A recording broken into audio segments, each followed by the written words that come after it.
Today, in episode 4, we're going to look at what you learn about decisions when the stakes are high. There's an assumption that sits quietly beneath most leadership conversations, and it goes something like this. Pressure is bad for decision making. If only we had more time, more space, more information, we would make better choices. As we've explored in earlier episodes, there is some truth in that. Pressure can distort judgment and fear can narrow thinking. Decisions that are made purely from survival instincts are not often optimal. When the nervous system is overloaded and when threat is perceived, the margin for error can feel razor thin and our capacity to think broadly and responsibly is reduced. But that's not the whole story. Some of the most important insights leaders ever gain don't come from calm, well-resourced conditions. Instead, they come from the decisions made under pressure, from those moments where the stakes are high and consequences are real in ways that can't be explained away. Pressure doesn't distort, it simply reveals capacity. Learning how to read what pressure reveals is a critical leadership skill. When conditions are comfortable, when the business is doing well, many things remain hidden. Systems can do the compensation for this quietly. People often work around the gaps, and informal effort and busy hours can fill structural weaknesses and lack of process. What we see, though, is this leading to long hours cultures, presenteeism and burnout. And those inefficiencies are absorbed and accepted as the status quo, the way things work in the organisation, rather than the difficult work of addressing and correcting those inefficiencies. Weak assumptions don't get tested because nothing is forcing them into the open. So decision-making habits can persist for years in organisations without scrutiny.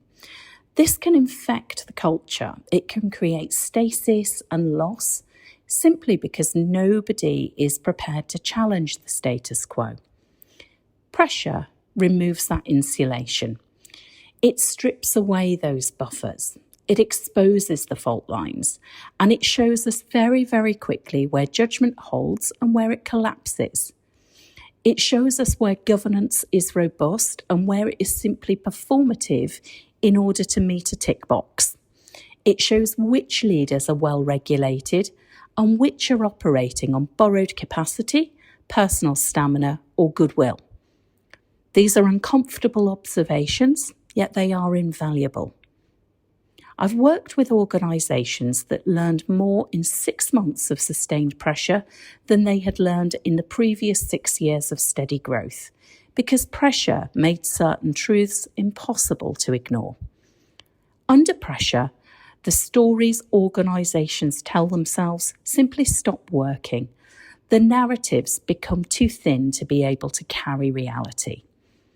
What was previously explained away as one-offs becomes an observable pattern. What was attributed to individual behaviours and character begins to reveal itself as systemic within the culture. What was tolerated becomes visible and sometimes damaging because the system no longer has the slack to absorb it in a pressured circumstance. And this was particularly true in COVID.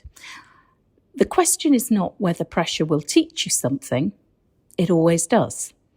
The question is whether you are able to extract learning or whether you simply accept the consequences continuing and move on in the wrong direction, leaking profit and losing staff.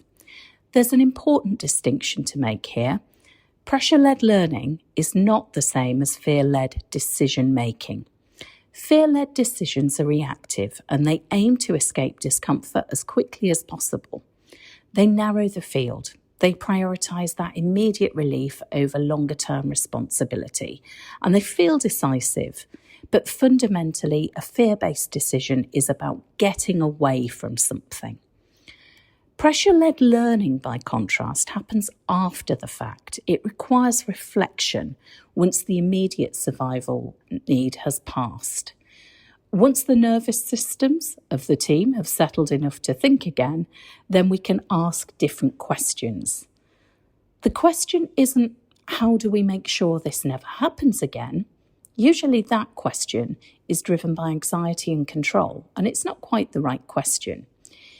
Instead, what can be more helpful to us as a line of inquiry is, what did this situation reveal about how we decide, lead and govern when it matters? And that is a question that takes courage, because the answers are not often flattering. One of the clearest things that pressure reveals is our decision-making patterns. Under pressure, you can see where the decisions are actually being made and where responsibility sits, or whether responsibility is displaced, deferred, or diluted. You see and observe whether it is clear who decides what, and whether decisions are simply made by default because that's the way it's always been done, or because no one is willing to hold the decision and be accountable for the decision explicitly. And this is why with clients, one of the techniques I advocate is having clear decision logs when we're dealing with things, particularly when it engages with risk management. So in crisis situations, what I often observe is that an issue can escalate quickly. The pace increases, everyone is busy, and the information is incomplete.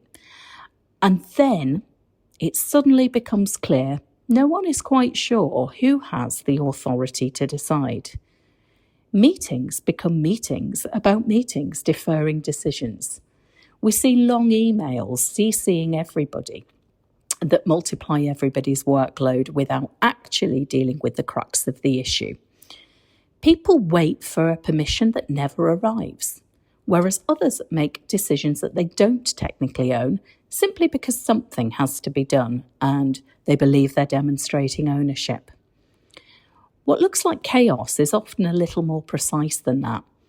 It's ambiguity about who has the authority and worries of individuals about being exposed under the high-pressure situation.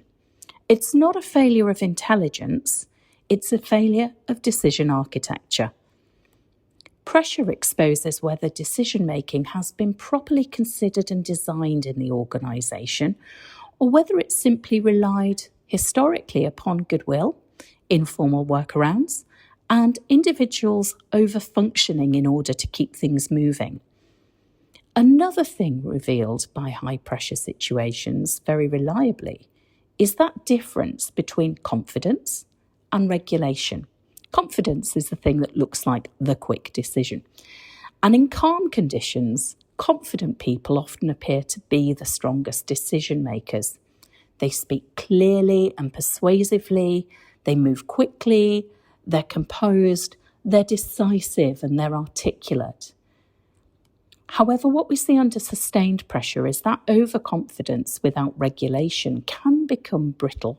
I've worked with leaders who are highly effective in stable environments where things were ticking along nicely, but yet they could struggle significantly once pressure increased.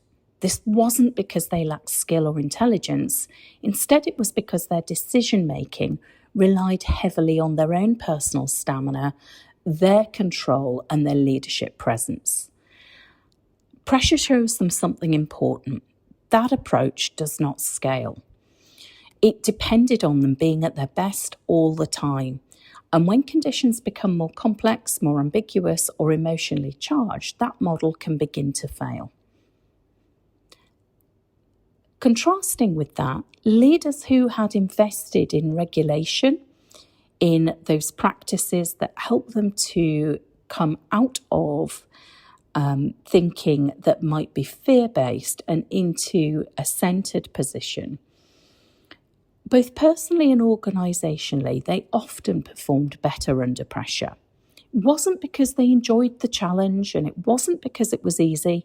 It was simply because they would stop to think, to access perspective even when the conditions that they were operating in were challenging.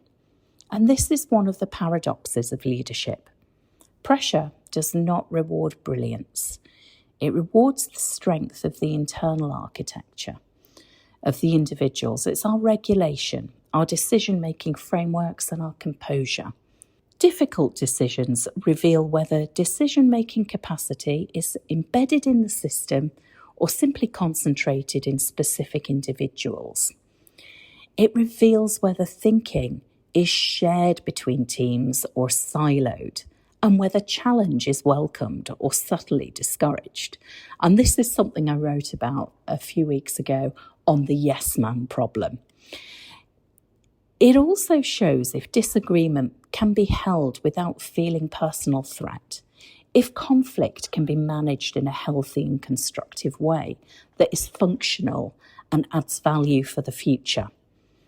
Pressure also reveals our values in a way that no strategy document ever will. Under pressure, people revert to what actually matters to them personally, not what they say matters in an organisational context. Decisions made quickly and under constraint show where trade-offs are really made. I've seen organisations that spoke extensively about their people-first values, their well-being, trust, and yet the decisions under pressure prioritised optics, how it would look to external observers, speed, and risk transfer over care and responsibility. I've seen others make slower, more considered, more difficult choices that clearly honoured their stated principles and values, even when it cost them financially or reputationally in the short term. And those moments become defining, not because they're perfect, but because they are honest. For individual leaders, pressure often reveals patterns that have been invisible. A tendency to avoid conflict, a habit of overfunctioning, a personal need to be liked, an intolerance of uncertainty, a reflex to control rather than consult. And these aren't moral failings, they're simply coping strategies. Pressure just removes the conditions that kept them hidden. The leaders who grow are not the ones who don't experience these patterns. They are the ones who are willing to notice and examine them once the pressure has eased, rather than rushing past things. This is where the learning actually lives, not in the moment itself of crisis, when survival is still driving, but in that space afterwards, when the nervous system has settled enough to reflect without defensiveness. One of the most valuable questions a leader can ask after a pressured decision isn't, did it work? It is, what did this decision cost us and what did it give us? Cost and outcome are not the same thing. A decision can achieve its objective and still carry a cost in trust, energy, credibility, or psychological safety. A decision can fail in outcome, and yet it can still strengthen alignment, clarity, resilience, and trust. Pressure makes these costs and gains visible if we're willing to look and scrutinise how we made the decision. This is why organisations that rush to return to normal after a crisis sometimes miss the most important learnings. They're so eager to put the experience behind them and move on that they don't pause to understand what's been exposed and where there is an opportunity to learn. The aim is not to romanticise pressure. We could all live without it.